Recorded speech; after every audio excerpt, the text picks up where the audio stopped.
حضرت عبداللہ بن حذافہ جہاد کر رہے تھے، روم کے عیسائیوں نے گرفتار کر لیا۔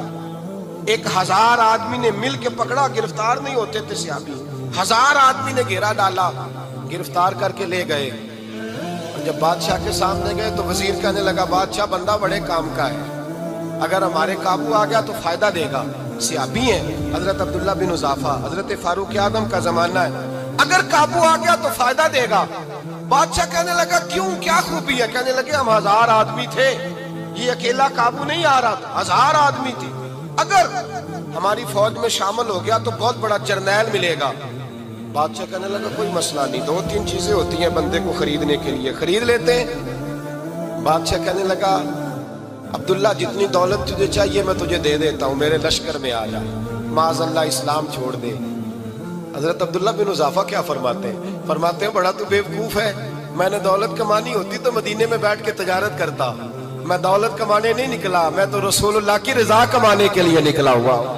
دولت کمانی ہوتی تو کسی مارکیٹ میں ہوتا، میدان میں آنا تھا، شہادت ہے مطلوب مقصود مومن، نہ مال غنیمت نہ کشور کشائی، یہ دولت تو لونڈی ہے رسول اللہ کے دروازے کی، یہ تو پیچھے پیچھے پھرتی ہے نبی پاک کے غلاموں، یہ کمانی ہوتی تو میں کسی مارکیٹ میں ہوتا، میدان میں تھوڑا ہوتا۔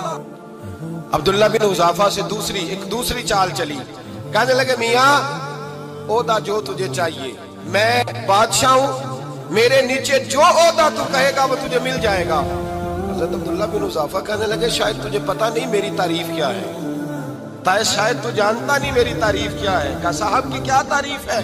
کہنے لگے میں رسول اللہ کا صحابی ہوں اور کائنات میں سب سے بڑا عہدہ مصطفیٰ کے صحابی ہونے کا عہدہ ہے۔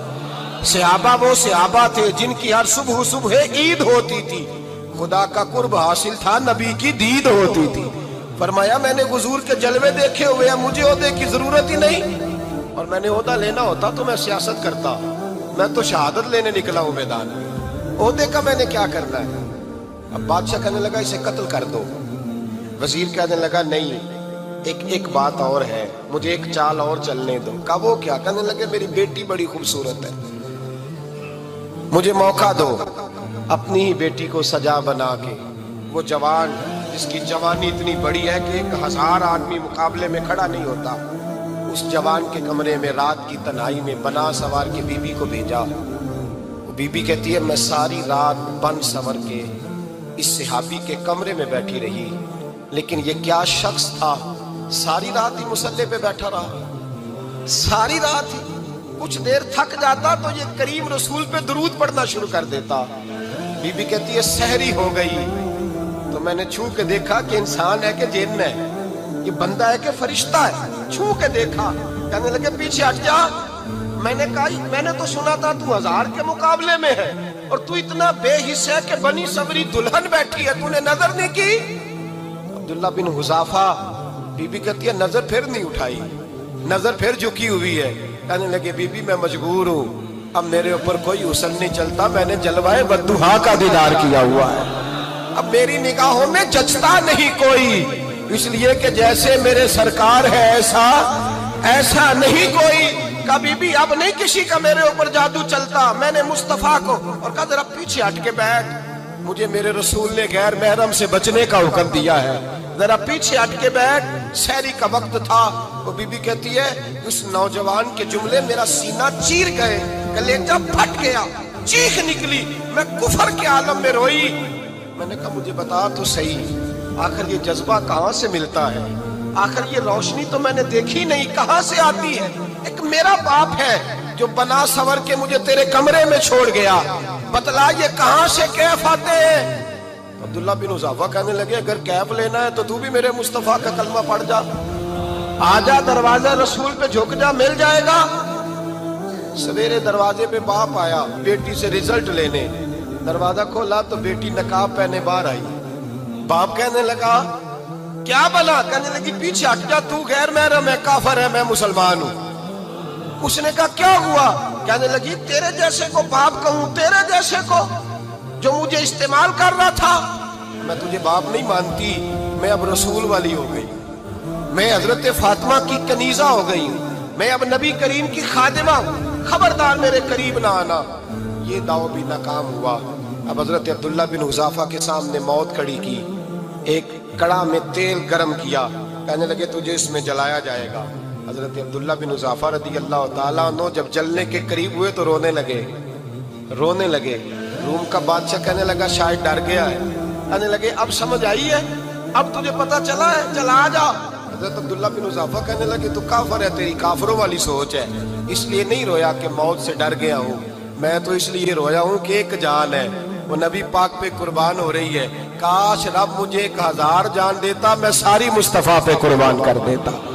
فاضل بریلوی فرماتے ہیں کروں تیرے نام پہ جاں فدا، نہ بس ایک جاں 2 جہاں فدا، اور میرا 2 جہاں سے بھی نہیں جی بھرا، میں کروں کیا کہ کروڑوں جہاں نہیں۔ میاں صاحب فرماتے ہیں وہ کچا رنگ للاری والا جیڑا چڑھدا لیندا رہندا، اے عشق تیرے دا رنگ محمد چڑھ جائے پھر نہیں لیندا، عشق تیرے دا رنگ محمد چڑھ جائے پھر اے نہیں لیندا۔ میرے بھائی وہ روم کا بادشاہ کہنے لگا دنیا میں نے بھی بڑی دیکھی ہے، پر جیسے پاک صاف مصطفیٰ کے غلام دیکھے ایسا میں نے کوئی نہیں دیکھا۔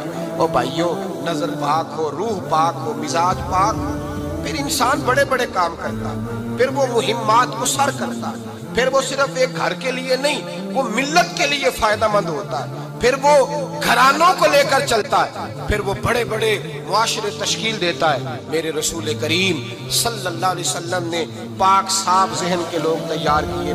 حضرت مرثد فرماتے ہیں میں ایک عورت پہ عاشق تھا، جب کلمہ پڑھا نبی پاک نے میری پشت پہ ہاتھ پھیرا، میں نے کہا حضور کوئی نصیحت؟ نبی پاک نے فرمایا نظر کو پاک رکھنا۔ آپ فرماتے ہیں عورتیں میرے پیچھے بھاگا کرتی تھیں اور مجھے کہا کرتی تھی اب تو دیکھتا کیوں نہیں؟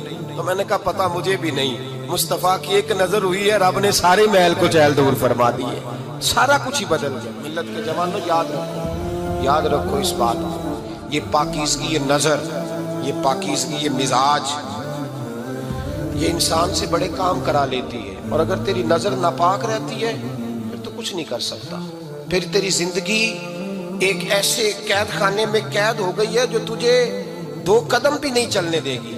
سب سے پہلے مزاج کی پاکیزگی، اور دوسرا اصلاح معاشرہ کے لیے اہم درس یہ ہے اپنے آپ کو پاک صاف رکھے، ذہنی طور پر، نظریاتی طور پر، اور دوسرا درس یہ ہے میرے بھائی ظلم اور زیادتی سے بچیں، پاک صاف رہ کے وقت شروع کریں، اور کسی جگہ بھی کوئی زیادتی، کوئی ظلم، میرے نبی کریم صلی اللہ علیہ وسلم کے مزاج کو اگر آپ دیکھیں گے نا، ہمارے معاشرے میں آج سب سے زیادہ زیادتی پتہ کون سی ہوتی ہے؟ لوگ عزتیں پامال کرتے ہیں، بدگمانیاں کرتے ہیں۔ ابو جہل یہ کام کرتا تھا کہ وہ نبی پاک صلی اللہ علیہ وسلم پر، صحابہ پر معاذ اللہ شخصی اعتراضات کرتا تھا، شخصی۔ عزیزو، جب آدمی کا کسی سے اختلاف ہوتا ہے نا، یا کسی کو پسند نہیں کرتا یا کسی کو ریجیکٹ کرنا چاہتا ہے تو شخصی اعتراضات کرتا ہے، نیچے اترتا ہے، کمزور بات کرتا ہے، چھوٹی بات کرتا ہے۔ اور ہمارے زمانے میں تو یہ کام حسد کی وجہ سے ہوتا ہے، بڑے بڑے جماعتیں ٹوٹ جاتی ہیں، ملتوں کا شرازہ بکھر جاتا ہے، لیکن لوگ اپنی اس حرکت سے باز نہیں آتے، ساری زندگی ذاتی اور نجی اعتراضات کرتے رہے۔ ابو جہل کے اندر ہزاروں عیب پائے جاتے تھے، شرابی بھی تھا، بدکار بھی تھا، بے حیا بھی تھا، ظالم بھی تھا۔ میرے نبی پاک صلی اللہ علیہ وسلم نے اسے دین کا پیغام دیا ہے، لیکن تاریخ کی کسی کتاب میں آپ کو یہ نہیں ملے گا کہ حضور نے کبھی اس کی شخصیت پر اعتراض کیا۔